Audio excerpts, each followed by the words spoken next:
May kakaibang pera na naman tayong mga idol na nakita. At ang matindi dito 1,000 buo. Nung nakaraan yung 10 pisong benching ko ang nasa loob, ito naman ngayon ang pinakamabigat, 1,000. Sa unang tingin hindi nyo makikita ng ano, peke yung isa dyan. Pero pag tinitigan nyo, makikita nyo yung pinagkaiba. Ayan o, ito ang peke. Nakikita nyo may parang plastic dito sa gitna. Ito. Kumpara sa original, no? Original niya, kahit tagilid mo, plain yan. Eh ito, hindi.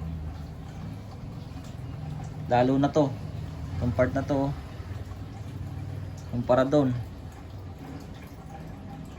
Pag hindi nyo tinitigan, hindi nyo mapapansin.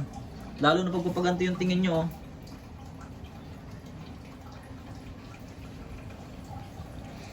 Nahalata ko lang talaga to mga idol dahil dito sa nakatapal na to. Diyan ako nagtaka na peke na to 1,000. Grabe. Kaya sa mga tumatanggap po ng mga buong 1,000, mag-ingat po kayo, i-check po niyo ng magaling ang inyong ano, ay babayad sa inyong mga pera. Dahil baka madali rin kayo na to. Malamang may mga kasama pa to, hindi lang nag-iisa to. Ayan po ang itsura niya, oh. Halatang itinapa lang. Oh, ganyan, oh. Ang galing. Ito yung original. Ayan po. Ay yung original dikit, oh. Kahit ganyan nyo, kitang tunay. Eh ito hindi, oh. Yan, oh, plastic.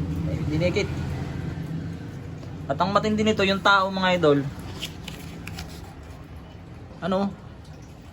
Yan, oh, may tao din siya nakadrawing. Pero yung 1,000 niyang, yung 1,000 na nakasulat, ito.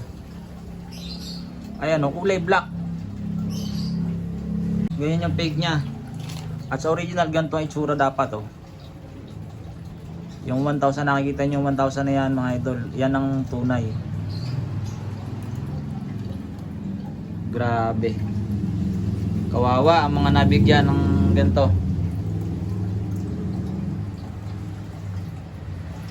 Sayang. Marami nang mabibili sana to, 1,000 na to. Malas natin sa ating panapunta. Kaya paalala lang po sa mga matanggap ng mga ibang papalit lang na pera. Check nyo po maayos. Ayun lamang ho.